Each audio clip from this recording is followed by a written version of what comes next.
Hi, everybody. It's Morgan Currie here on the podcast Lessons I Learned from My Father, episode 3. And I am joined by my friend Andre Whiting of Whiting Motors. Hello, how y'all doing today? So excited to have you on. Exactly, right? We've been chit-chatting a little bit about various subjects that have come up and some stuff that's been going on the podcast, and I thought it would be cool to pick your brain a little bit. Let's go. You're Let's from have the fun. same generation I am, and so I wanted to talk to you about that. Let's have fun. Let's go. All right. So when I met you in 2020, somewhere midway in there, what month was that? Don't get me to telling fibs. I really don't. I know it was before May. Mid somewhere. So you were like in process of starting your own business, which I'm quite certain a lot of people told you was insane to do in the middle of a pandemic. It was the craziest thing to do that they told me. But my mentor at the time, Chris Kopich, which is a part of our circle of friends. Right. He and his wife, they owned a car dealership very early. And so I called him up one day and I was like, hey, I'm having some trouble. And I really don't know which way to go. Yeah. But I'm thinking about this idea of opening up a car dealership. So they live in Cuero, as you know. And so they were like, well, drop everything you're doing and drive to Cuero. Okay. If you're serious. Right. So working in corporate America, you can't really just drop everything you're doing because somebody says to, right? Sure. I just took a leap of faith and put in some PTO for that day and literally drove 2 hours to Cuero from Houston. Wow. And we sat in his office and he basically said, well, if this is what God is calling you to do, quit. Oh, Lordy. Now, I've worked and I've fought to get to a place of, I guess if you want to say being secured in your career as a millennial. So I finally got that part, being secure, because gone away are the days of working for a company and that company taking care of you for the rest of your life. That's true. And then being here in the state of Texas, you know, this is an at-will state. They can fire you for whatever at any reason and not have any repercussions. Right. So that was always in the back of my mind. And then working in corporate America, it's high stress, highly competitive, and politics are everywhere in it. And if you're not built and bred for it, you can get burnt out really quickly. Sure. So I was on the process of being burnt out. Okay, so you were kind of what me and my dad talked about it last week, like burnout and that balance of self-care while also contributing to the company.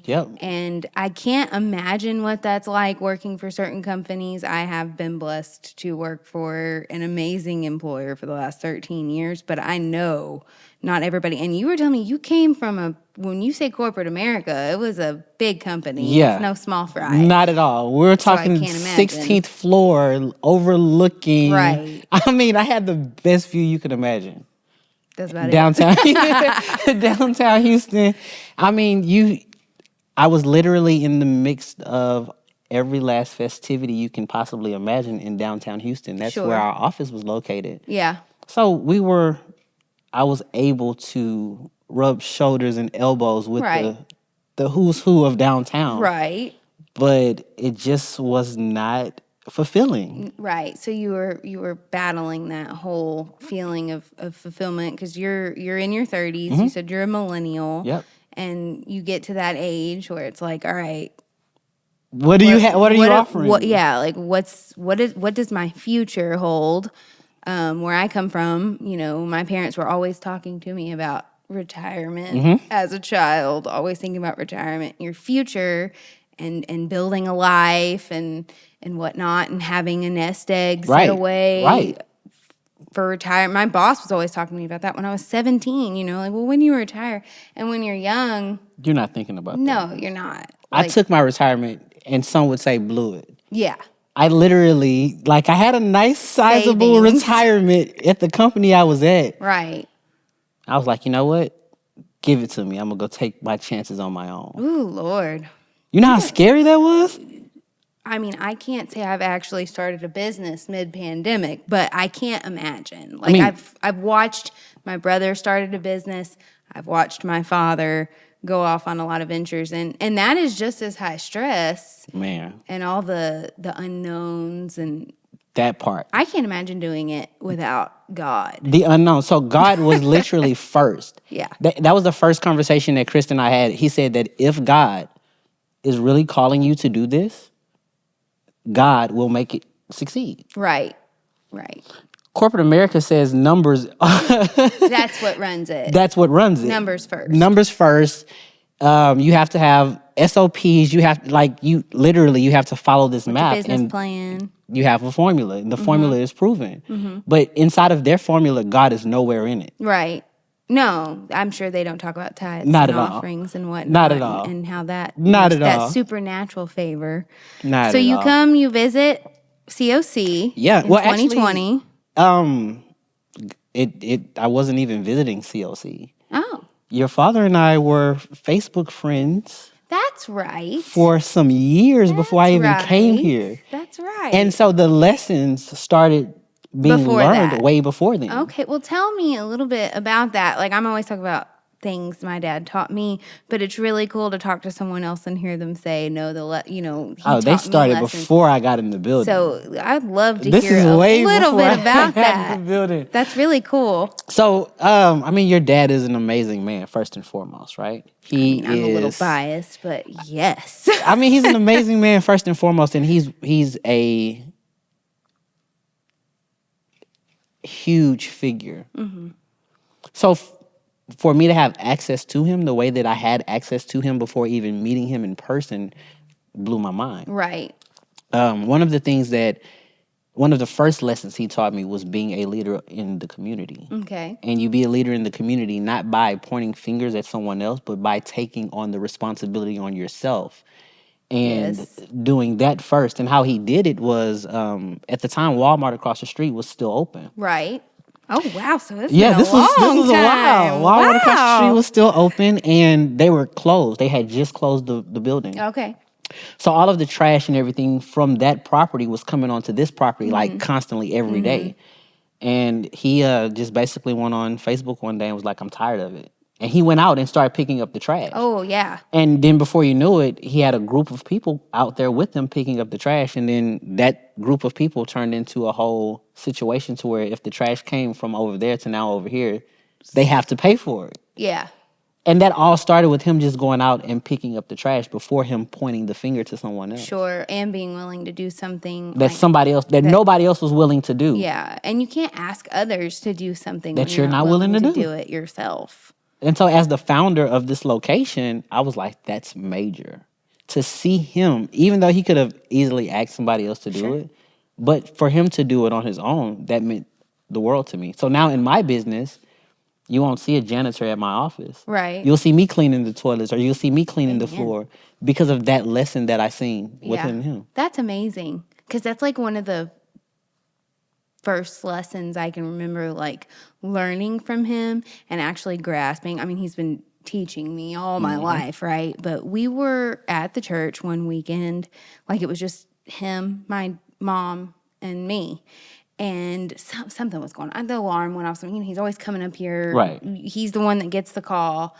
And we went into the men's bathroom, we smelled something. And there was a situation in one of the toilets. And my dad's like, all right, let's go grab a toilet brush and a plunger and we're going to clean it. Yeah. And I'm over here like, what? No. Yeah. And he literally was like, if you are not willing to clean the toilet, no one else is. I can't ask someone else to do this if I'm not willing. And I watched him do that as a leader.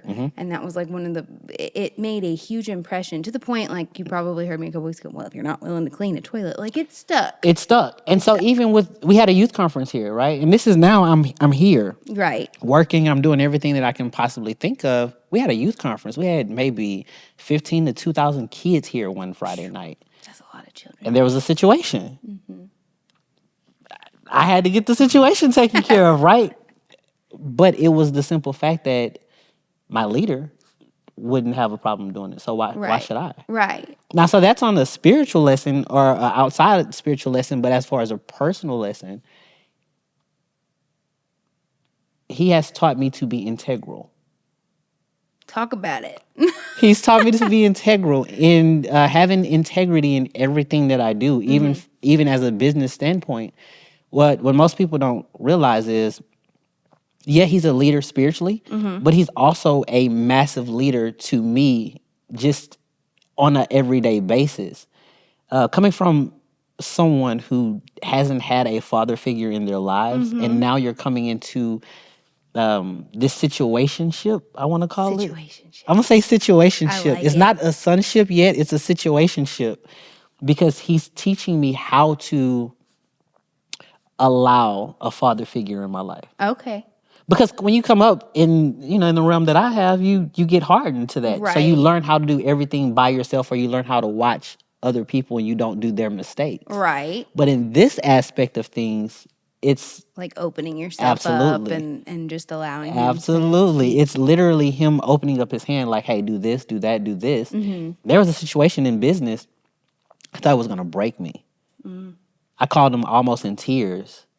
And he's like, oh, no, this is what you say. Oh, no, this is what you do. Oh, yeah. I rely on that all the time. Yeah. The day he says, I don't know, then I'm going to be like, oh, Lord Jesus, coming back. I'm supposed to do? Oh, Lord.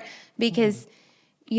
that's his mind, I think, too, though. But, he will take the time and talk you through it. And I think, I take that for granted sometimes because it's my dad. Like, right. Oh, that's what you're supposed to do.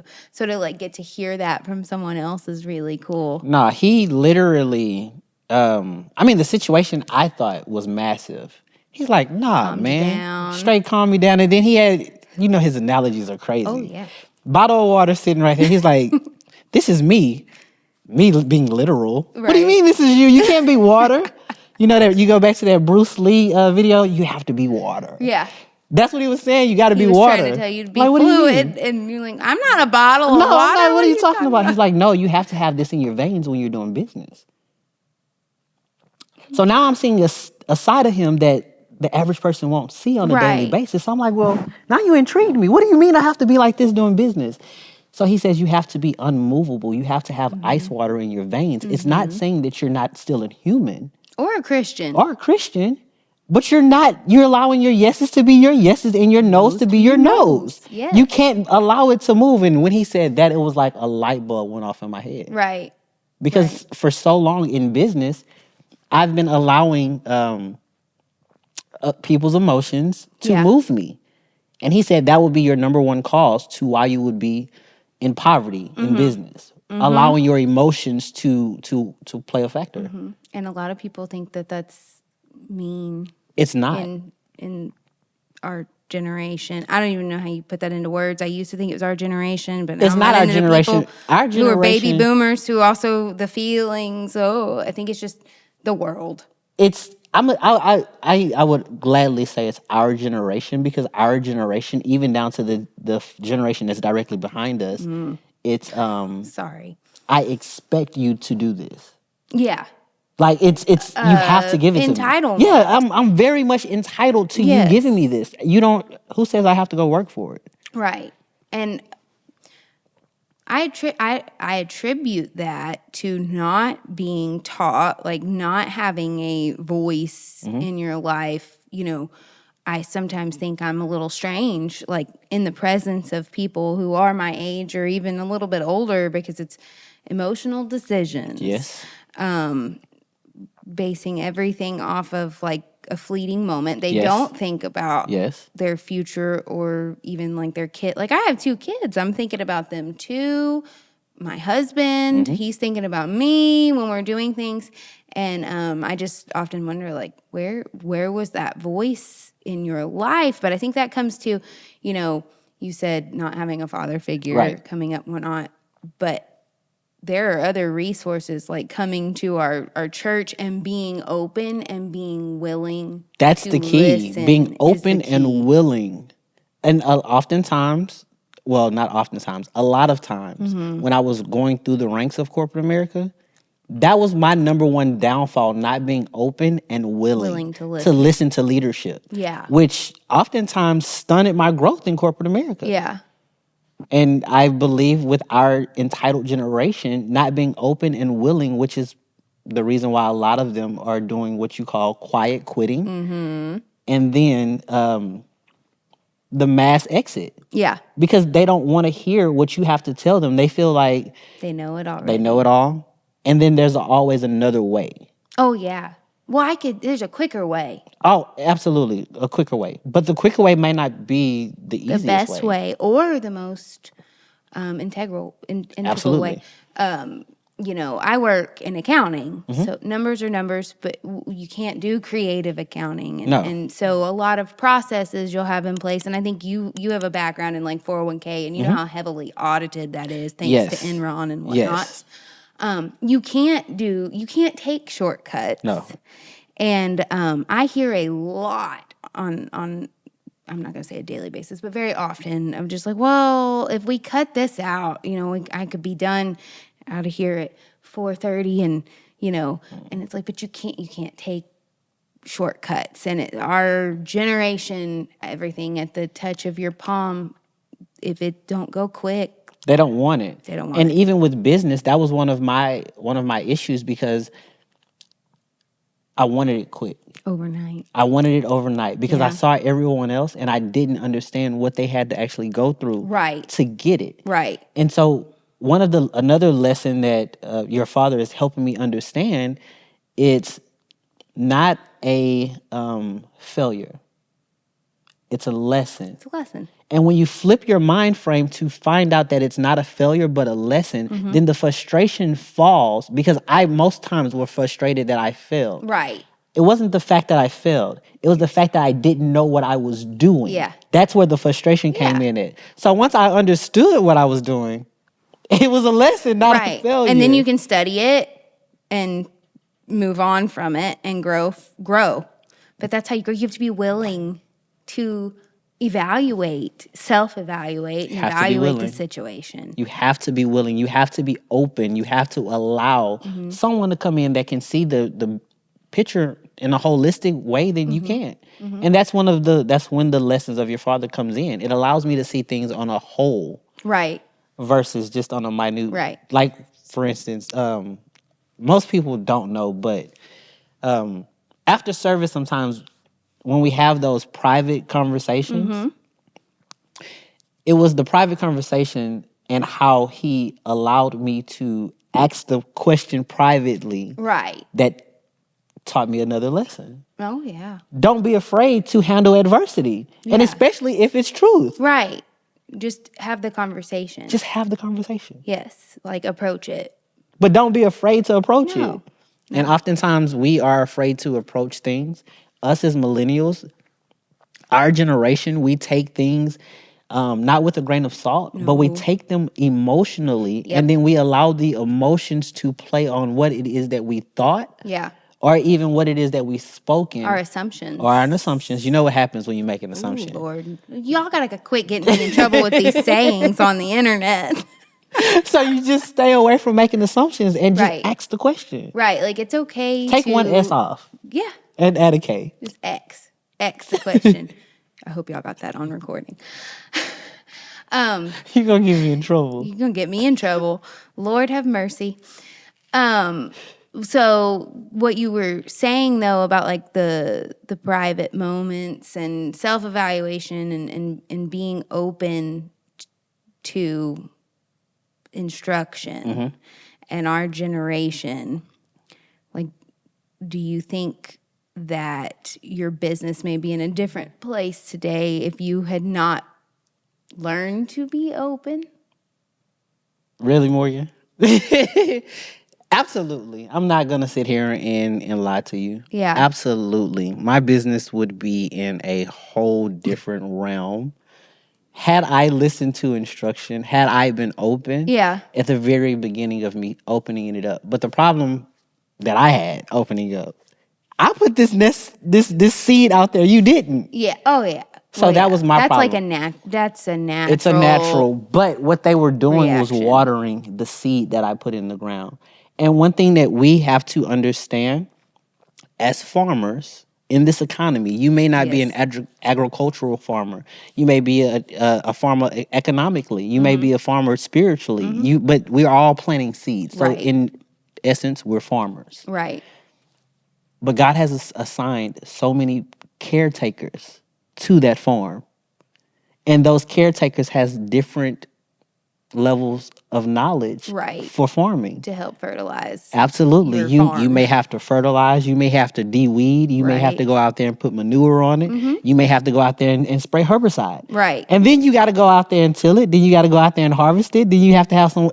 So there's so many different aspects that you cannot do by yourself if this is a 100-acre farm. Right. And so when you put it like in that analogy for the millennials out there, would you want to do all that yourself?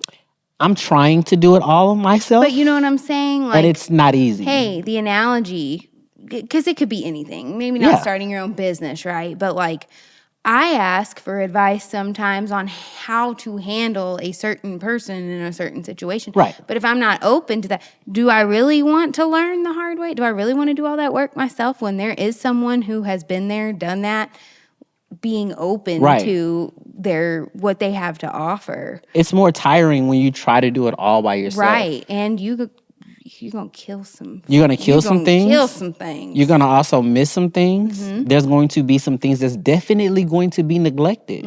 And that's where I am right now. Even in business, there's things that are neglected. And I can honestly say on camera, I'm definitely neglecting some things because I failed to hand over. Delegate. There you go. I struggle with that too. I've always struggled with it. I've been in management for a long time. I feel like I can say it's a decade. Right. So that's a long time. That's a long time to be in management. And delegating is hard. And it is scarier these days. It is. Because of the millennial. No offense to millennials. Because we're one. We're in that group. Yes. But like these ones coming up behind, that's a whole different ball game. They don't want to listen to the instructions. So delegating is kind of scary. I have a coined saying.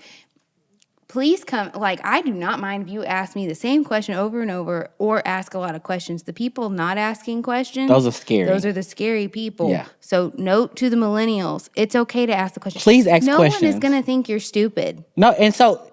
Or you don't know what you're doing. And it's okay to say why. Yeah.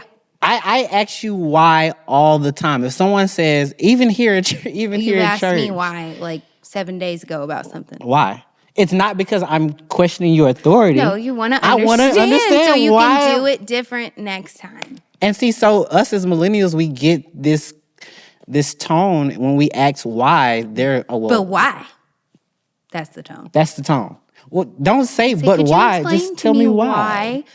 So that I can do it differently next time, or how you did it.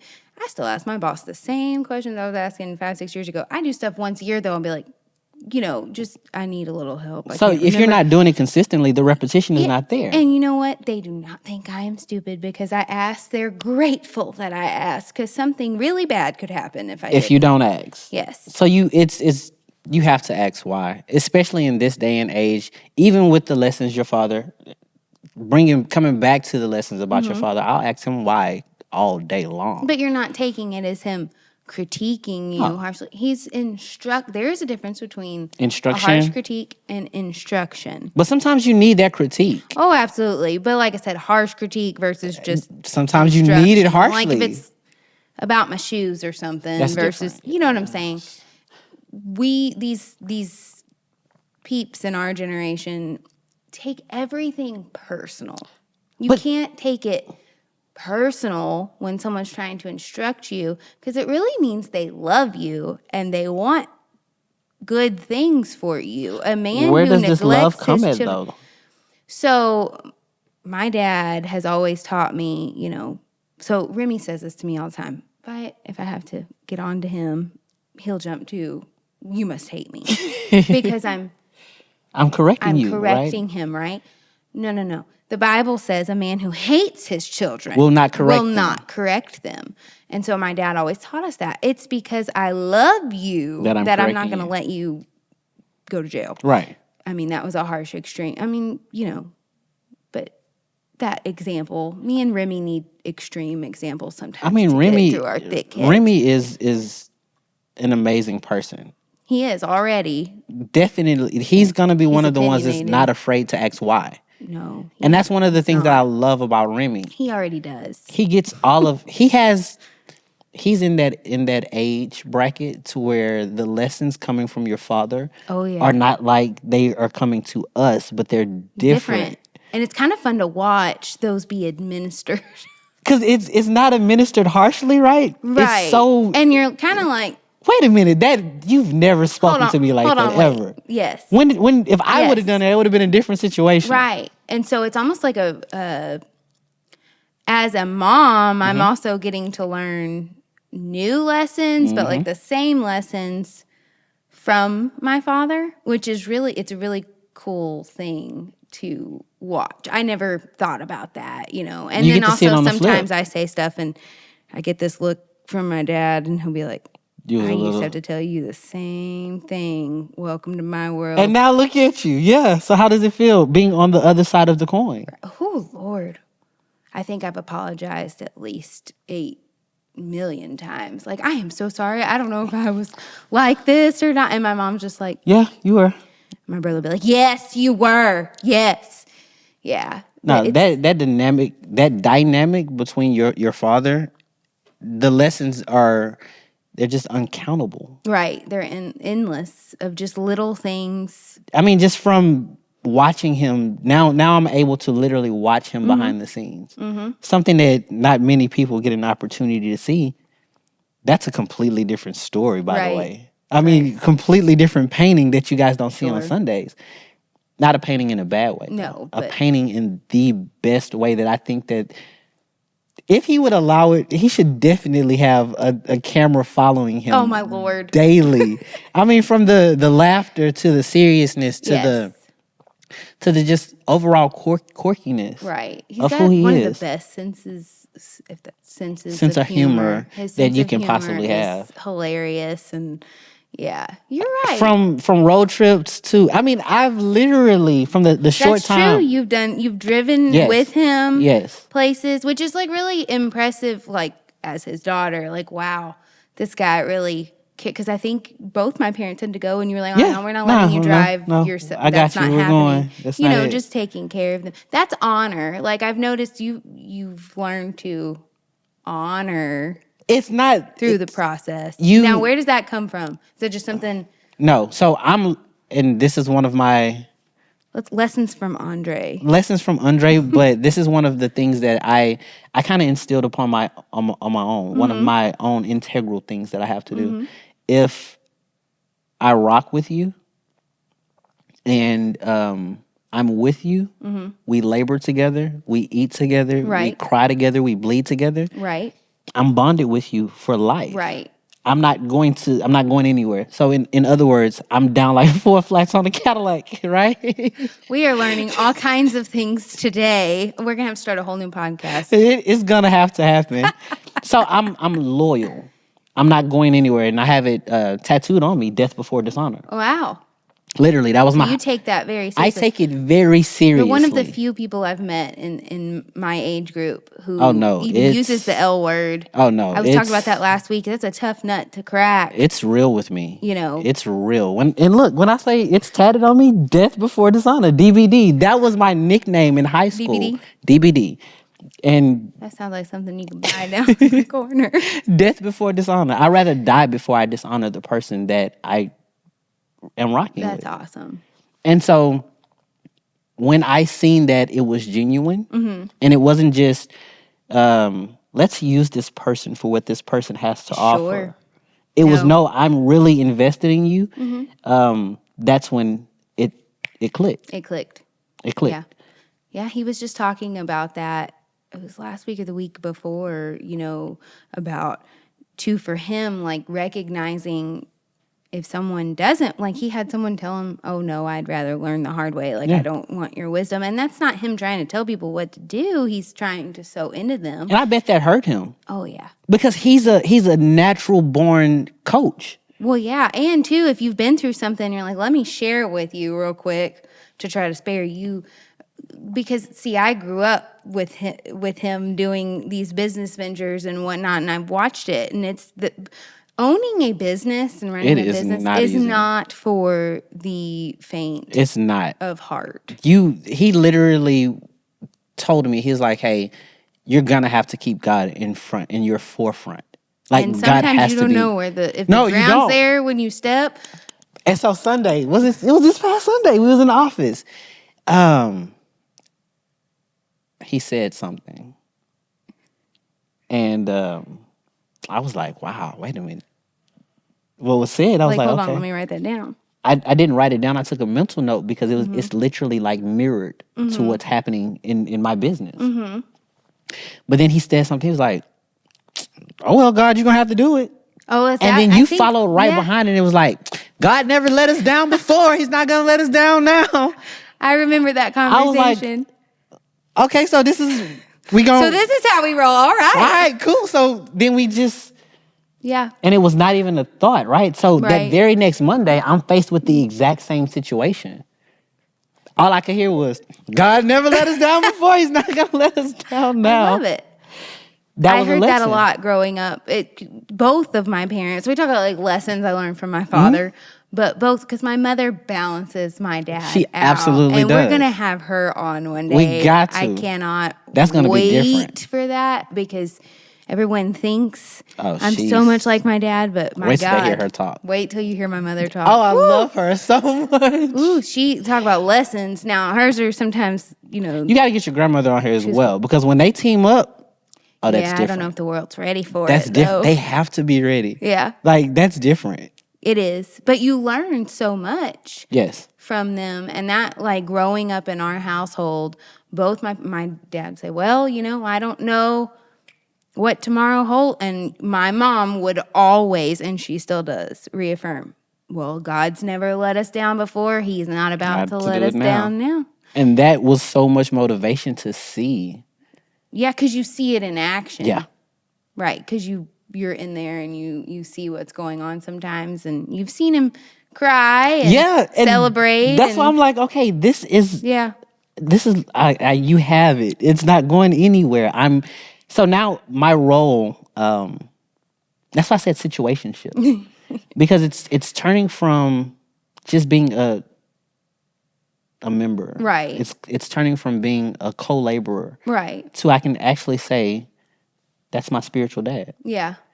And awesome. That's not a title that you just want to give to anyone. No. That's not something that you just want to just loosely say. No, you don't want to just loosely league up with whoever's telling you what you want to hear. I've said it before, right? And it's never manifested the way that it needed to manifest. I mean, he's stated things that I've taken home and said to my family that nobody has ever said to me. I mean, because you're now saying things that actually, things that I care about, and not only things that I care about, but things that matter. Yeah. And you're wanting to see me go to the next level and not stay stagnant, as most people would want. Right. So that's another lesson. It's not a secret that I'm African American. It's not a secret. No, right? But that's been one of the main lessons that he's taught me. Never to allow anyone to box you into that because that's your nationality. Just because of that. That's just, to me, it's one factor. Oh, man. When he said that, that basically says that I can go in any room and knock down any door and you cannot box me in just based off of what society says. Right. Now, my wife says you're arrogant. You're becoming arrogant. I'm like, no, I'm not becoming arrogant. I'm becoming confident in who God made me to be. Right. For so long, I was so timid and so lost because another black man just trying to make his way out in the world. When I got to Wendell Hutchins, he says, no, you're not just another black man trying to make it in this world. No, because it's really about how you walk and you talk when you enter a room. Exactly. That's going to set you apart. Exactly. Especially to someone, so like me coming from the management standpoint of what I see about someone when they walk in the room. Now, I was raised totally different. I just wasn't raised to think like that. Right. So, and I know people say that and they get hated on, but I really it's just not even But a if thing. you know your mother and your father, it's not you a can thought, see that right? it's not that. But I'm looking at how you walk and how you talk and your confidence, because that's how we were taught, me and my brother. It's about walking in dominion, basically, is the word, but walking in, and if I want it, I'm going to work hard and I'm going to get it. And you're not going to tell me no. There's nothing you can do to tell me no, because you telling me no says that I can get it. Right. And people will think that's arrogant too. You know, I've said a few times over the years, and people go, oh my God, like, there's nothing that I want that I don't get. That sounds arrogant, right? But what I mean is there's nothing I want that I'm not going to go work hard for and get. I set a goal, and my husband will tell you, I'm going to work my hiney off till and I I'm gonna meet get it. The goal. And sometimes it's just personal goals. It's self-fulfillment once you reach it. Yeah. So now you can't, if I walk into a restaurant, you bet not sit me somewhere I don't want to be. Because you're going to say something. I'm absolutely going to say something and you're going to feel it. And I didn't have that confidence until I got around your dad. Walking in dominion. That's all that is walking in dominion. And so my wife was like, I can't believe you said that to them. And I'll She's sit probably back. Like, who did you say it to? Did they handle our food? I'll say it back. I'm like, I don't see what I said wrong about it. But then I'll get around your dad and he'll say something similar. I'm like, I was absolutely right. That's where that came from. Yeah. I wasn't wrong. Right. And that's okay to have confidence. And these kids today, I say these kids, this generation today, it's almost like no one wants, everything's going to hurt someone's feelings. No. I'm scared to say anything. You know, just, it's really about how would the they feelings. Know if you don't tell them? Right. Like that TikTok reel. How would they know? They wouldn't. How would they know? You have to say something. You do. Because if you don't say something, people will always put you in a box. And that's a huge lesson that he's taught me. Always speak up. Don't allow them to box you. Right. He constantly repeats that over and over and over about putting somebody in a box. Right. Right. Being who God called you to be. Be who God called you to be. Don't be boxed in by really like physicality and not at all and whatnot. So it's the lessons are endless. They're bountiful. He can write a book on the lessons that he actually teaches. Right. He did write a book. We know Kicking with the Stars, but we're talking about specifically. Kicking with the Stars. Make sure you go on Amazon and pick that up. You really should. You know, we're sitting here talking about, just do a plug. Right. It is on Amazon right now. And go get it. And on our Shopify store, which is in my bio on right my now. Instagram. Click the link. Go to her Instagram. You want it. Get the book. It will change your life. It truly will. Obviously, not saying that just because he's my dad, but it was a great thing coming out of the pandemic. Speaking of that, if you're watching God's Mobile Garage, can I get my book back? Like, they came to my office to check out a vehicle, and we were talking, and they were, saying how they were needing some more leadership and guidance. And you handed him. I handed him the book, and he's like, "Yeah, I'll bring it back." It's a gift. No, it's a signed gift. This was signed personally for me. Well, I can get you. I can fix that. That's no that was, but... Yes, but if you come to church on Sundays, you can get your book signed. You can definitely, if you come on Sunday, I'll get you a book signed. So you can be my special guest this Sunday, not hers, but mine. Say, I'm here for Andre, and I'll make sure you get a book signed. Because the podcast. Please, because put the podcast out there. That's awesome, though. Like, just to hear your perspective on things. I'm curious, has he ever told you? Because this is kind of what you're talking about, but the mind frame that we were raised in was prepare to fail and fail boldly. Yes. So, like, when you're singing a song, don't... That's one of the things that I you struggle with, away from. Yeah. Because you've seen it. If something doesn't go right, I feel... You take it... I take it personally. Yes. So I'm like that because I'm a perfectionist. And so I am all the time. But it's self-evaluation. It is. And that's another thing that I was going to mention seems like people don't want to do today is self-evaluate because they might not like what they're saying. They find or what But you have to self-evaluate, because if you don't, how can you measure your growth? Right. Because I'm seeing people put themselves into echo chambers. Okay. So kind of what me and my father were talking about, I want to say like on episode 1 was getting in league and only hanging around the influences who affirm your feelings and your emotions. Yes, ma'am. And don't tell you the truth, yes, basically. Man. You know, the yes man, the echo, which is a part of integrity and having loyalty, because someone who's loyal to you, they were going to tell you when you're wrong. Going to tell you your outfit looks terrible. Right. Why did you come out in them? Which is why I asked the questions that I asked, because I felt that's only right. Like, you can't be loyal to someone if you're not able to ask the real questions. Right. And say, hey, I heard this or whatever, or why did this happen? Asking those questions, you're not undermining something that's being loyal, saying, hey, I heard that X, Y, and Z on. It doesn't sound right, but I think you should know. Clarify. And I feel like people these days, just friends, forget church, forget spiritual. That is just not. It's not something anymore. that they do. I just honestly think because everyone wants to remain friendly, and they feel that if they're gonna shake the tree a little bit, it's not gonna be friendly. Right. Oh, thank you, Jesus. Thank you, Holy Spirit. You have to shake the tree in order to get to the right fruit. Oh, that's true. Because without shaking the tree, the ripe fruit is not going to fall. Only the rotten fruit will, because the rotten fruit is barely hanging on to something that's living. Right. That's so true. I like it. Look at that. On the spot. Jesus dropping gems. I love it. That's so you have to shake the tree sometimes, which is also pruning, which is also asking the tough questions. Because without pruning, without asking the tough questions, you're not going to grow. Yeah.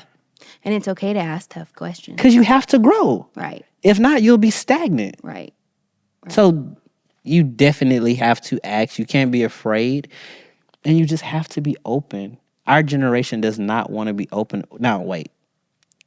We'll be open about some things. But not all the things. But not all things. We'll be open about fluidity. We'll be open about sexuality. I'll definitely we'll be open about our genders, but we will not be open when it's time to have the real tough conversations. Spirituality conversations that's going to help us grow, conversations that's going to help us get to the next level where we might get convicted. Yes. I mean, there's conversations that has been had that make you check yourself, right? And you're like, oh, wait a minute. So that's what I was going to ask you.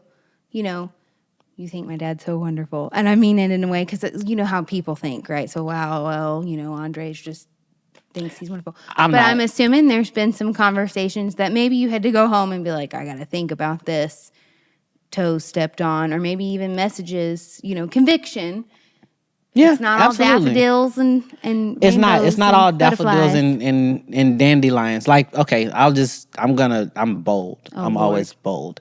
I mean, as a prophet, you got to be bold sometimes. You just can't hide things. Let it out.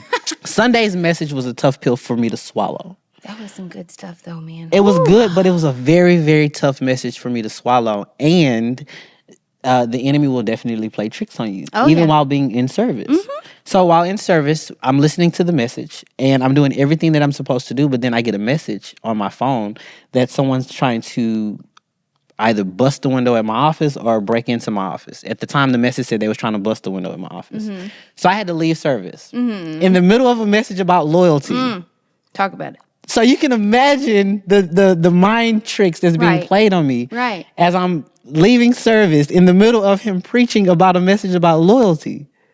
So that was really a hard moment. But then I had to realize, look, it's not that I'm being disloyal. Something's happening literally at your office, and I don't have an alarm system. I have to go and take care of it.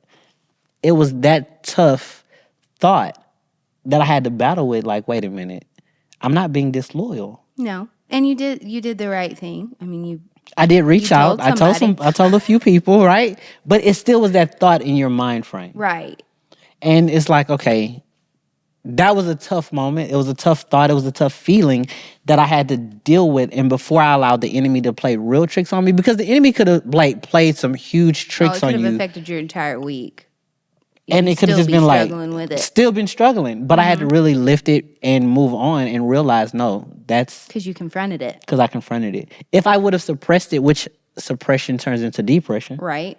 Because you're pushing something down and now it's compressed into this ball of emotions that you can't deal with. Right. So now the compression's turned into so it just turns into a vicious cycle. Like the hamster wheel. Like we talked about the hamster wheel of corporate America. It's the hamster wheel of our feelings. It's the hamster wheel of being a millennial. Yes. It's that okay, now I'm emotional. Yeah. Now I'm irrational. Mm-hmm. Now I'm going to make an irrational decision based off an emotional my emotions. Trait. Yeah. And it just keeps going over and over and over. And before you know it, that hamster wheel is no longer... Oh, thank you, Holy Spirit. Here's another one. That hamster wheel is no longer... You notice how some hamster wheels start off in a small cage? Mm-hmm. And then they get But then over time, it's a bigger cage. Right. All that hamster wheel is doing is just traveling. Right. And picking He's up all never that getting nastiness. off of the wheel. It's just going to the next cage. Right. Staying in a stagnant position, going over and over and over. And the cage, whether it's corporate America, whether it's relationship, whether it's friendship, whether it's situationship, it gets bigger and bigger, and it just stays in that same stagnant situation until you're able to hear something to get off of it. Right. And now that's when the mice or hamsters start going through the mazes and doing all of that. But all that is evolution. They're going up. Yeah. Coming off of the wheel. Now they're being able to go through the maze. They're progressing and growing. Absolutely. So I think our message here today is be open. Be open. To the instruction. Be open to allowing your leadership and to speak into your life. Not just leadership, but people around you. Yes. People of influence around you. It may not even be, because this may be someone that's listening and watching that may not be churchy. Yeah. So this may go completely over their head. Your boss. Like, listen to your coworkers, your boss, whoever. You just have to be a little bit more open and don't be afraid to have the tough conversations. Don't be afraid of it. And the confrontation. That was my biggest downfall in corporate America. I had a problem with authority. Yeah. And even though I still had leaders around me, I only listened to those leaders on Sundays. Mm-hmm. But when it came to Monday through Friday, you were doing your own I was doing my own thing. Mm-hmm. And it caused real big trouble inside of corporate America to where I almost lost my corporate job. Yeah.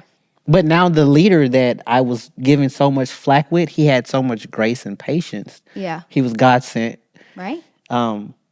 He allowed me to help keep my job and allowed me to develop my leadership characteristics, to be able to get to where I am today. So you have to be willing to listen. Mm-hmm. You have to be open, and you have to be humble. Amen. I love it. I really appreciate you joining me. I have really enjoyed this conversation. Yeah, you'll have to come back. I'll do a part 2. This was definitely way more fun than I thought it was going to be. I told you. I think we should have went a little longer because we could have definitely opened up Pandora's box. Well, we're going to. This is not over. I promise. There's so much that's definitely. We're going to have you and my dad on. I don't think you're ready for that. Well, hey. I don't think you're ready because I think that'll be a conversation that'll be overtaken. We're going to need several cameras and several tapes.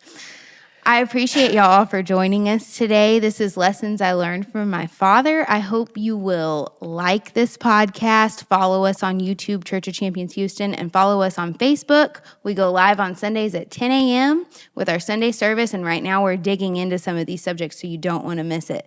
We'll see y'all next time. Bye.